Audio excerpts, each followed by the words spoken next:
Hola, buenas tardes. Bienvenidos padres de familia y maestros presentes. Es un gusto volverlos a encontrar en este espacio donde el Departamento Psicopedagógico busca orientarlos y darles estrategias para los temas relacionados con los jóvenes adolescentes.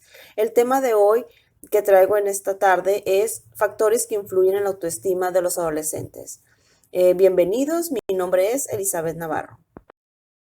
Para empezar, vamos a definir lo que es la autoestima. Es la valoración desfavorable o favorable que hacemos de nuestro autoconcepto. Pero, ¿qué pasa con los adolescentes? La autoestima es uno de los factores más importantes que intervienen en la conducta de los adolescentes, pero, tal como explica el psicólogo clínico y terapeuta familiar Joaquín, no se debe olvidar que en esa etapa se produce una separación progresiva entre padres e hijos, y en esa separación lo que más pesa para los chicos es la tendencia grupal. Para los adolescentes es un momento, entre otras cosas, de mucha afirmación, de mucha búsqueda de uno mismo.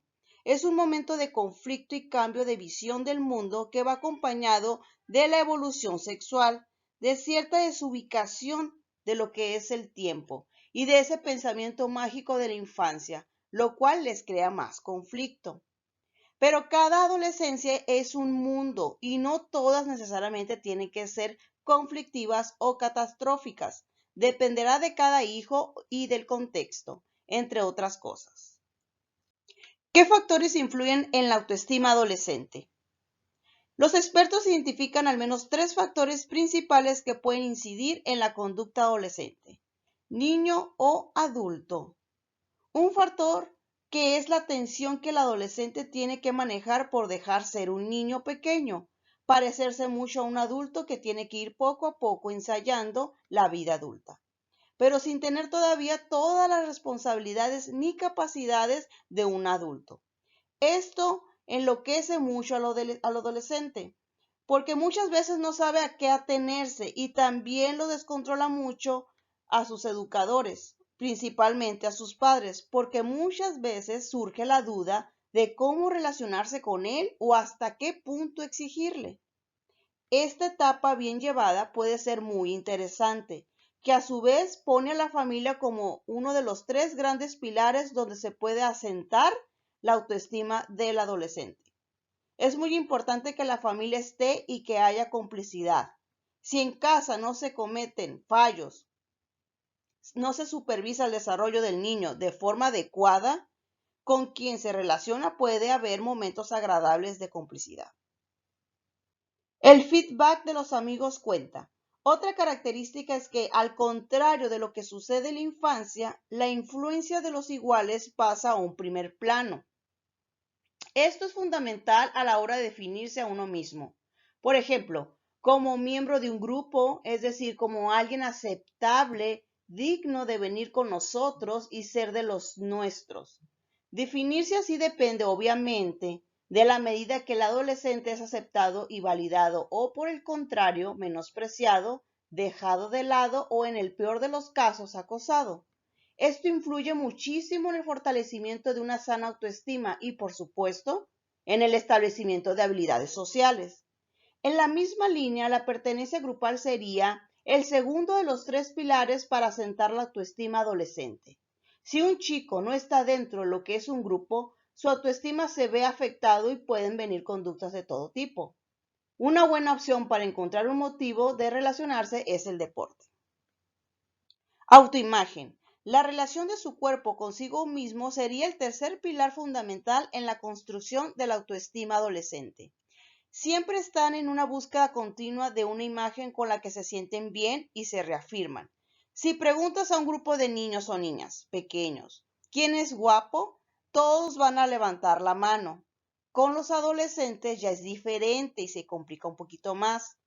No podemos obviar la influencia que tiene en la adolescencia los cambios psicológicos y, por supuesto, físicos, a gran escala y a veces en cortos periodos de tiempo. La autoimagen sería crucial en el establecimiento de un tipo u otro de autoestima. Si el adolescente percibe que su cuerpo sigue siendo armonioso, bello y valorado por sus iguales, no por sus padres, ojo, sino por sus iguales, independientemente de los cambios que estén teniendo, Eso favorecerá su autoestima y la seguridad en sí mismo.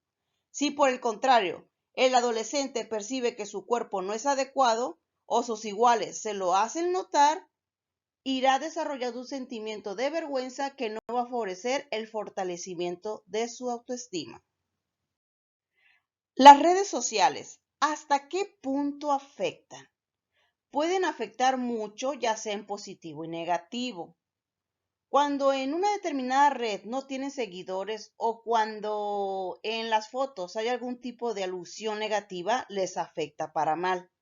Por el contrario, cuando hay una buena valoración se produce una especie de motivación a mostrar cada vez más y más e intentar conseguir por esa vía de lo superficial y del cuerpo solamente una fama. ¿Hay alguna manera de evitar que las redes sociales afecten a la autoestima de adolescente? No se puede. Tiene que afectar como todo en la vida. Otra cosa es cuando afectan para bien y para mal. Eso dependerá del adolescente en cuestión, de lo fuerte de su personalidad, de su madurez, de su carisma, etcétera. Y por supuesto del uso que haga de las redes sociales. No siempre las redes tienen que ser negativas. Evidentemente una red social como Instagram basada en la imagen y en un relato muy parcial de la vida de las personas es una bomba de tiempo. Pero si el adolescente es consciente de cómo funciona cada red social y entiende y maneja sus códigos, sabe distinguirlos de la vida analógica y da prioridad a esta en lugar de lo que sucede en las redes. En principio no hay por qué temer consecuencias demasiado graves. Es como un campo sin valla y aunque las redes a veces son mal vividas, otras veces son necesarias.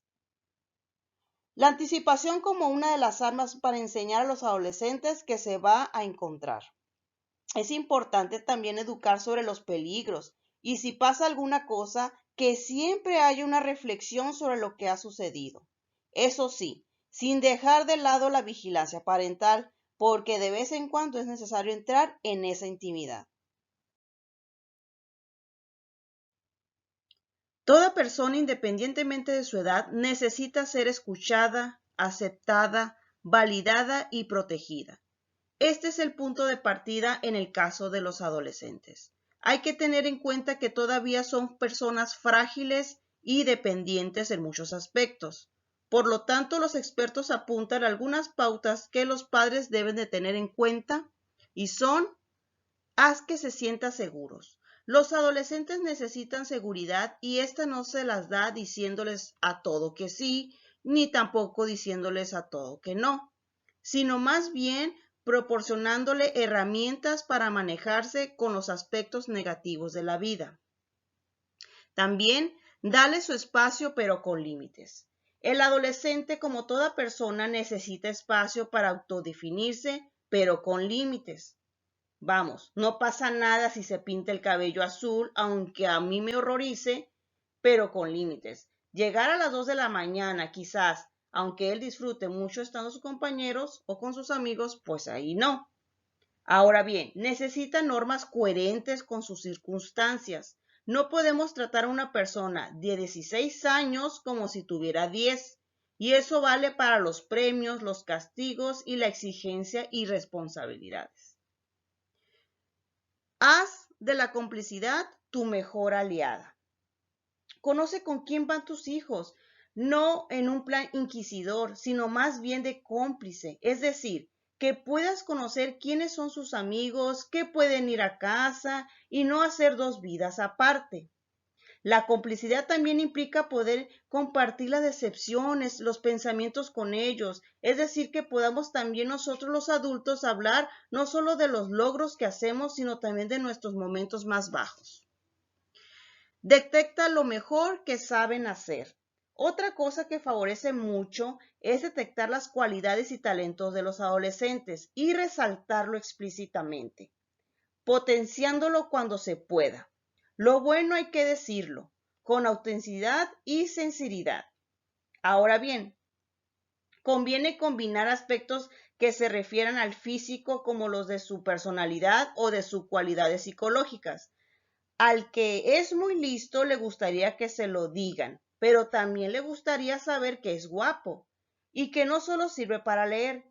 Y al que es guapo le encantaría saberlo y lo necesita, pero también le hace falta percibir como algo más que una cara bonita. No siempre será lo que papá o mamá quieren. Lo ideal es ayudarles a acompañarles a que reconozcan y reconozcamos sus potencialidades, que a veces no van ligadas a las que les enseñamos los papás. A lo mejor tú quieres que tu hijo sea un gran deportista y el chico lo que quiere es nada más ser un gran poeta. Habrá que prestarle atención a eso. Ayúdale a aceptar sus debilidades. Hazle entender que hay cosas que no van a conseguir y que no pasa nada. Tampoco es bueno rescatarlos continuamente de sus fallos. A veces resulta útil dejarlos recibir algunos golpes, obviamente limitados, claro, porque ellos sacarán un gran aprendizaje de eso. Y por último, su adolescencia no es igual que la tuya. Ten en cuenta, papá, que la adolescencia ha cambiado y no es igual a lo que era antes. Ahora es otra forma de ser y estar, y hay que aceptarlo en lo que cabe. La opinión de los padres siempre es importante cuando se es niño. Un adolescente es un niño en muchos aspectos, pero no siempre es determinante.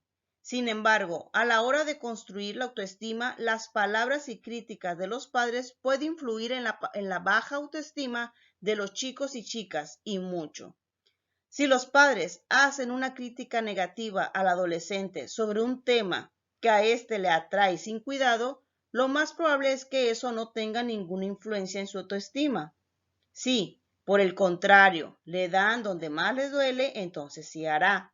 No es lo mismo una crítica constructiva, aunque duela o pique, que una crítica poco asertiva, es decir, hecha con malicia u hostilidad abierta. Por otro lado, no es lo mismo hacer críticas puntuales que estar permanentemente machacando al hijo. En términos psicológicos diríamos invalidando al hijo. En plan de padres muy autoritarios, esto crea mucha hostilidad entre padres e hijos y además mucha inseguridad en el adolescente, que no solo necesita referentes de lo que hace mal, sino también de lo que hace bien para sentirse así a gusto consigo mismo. Hay todo un proceso de comunicación parental que sirve en la infancia, pero no en la adolescencia. Pequeñas cosas como amenazas e invalidaciones que se hacen de forma inconsciente y más si son continuas. No solo pueden complicar la relación entre padres e hijos, sino también la mirada que los chicos tienen sobre sí mismos. Muchas gracias por su atención. Nos vemos en la próxima.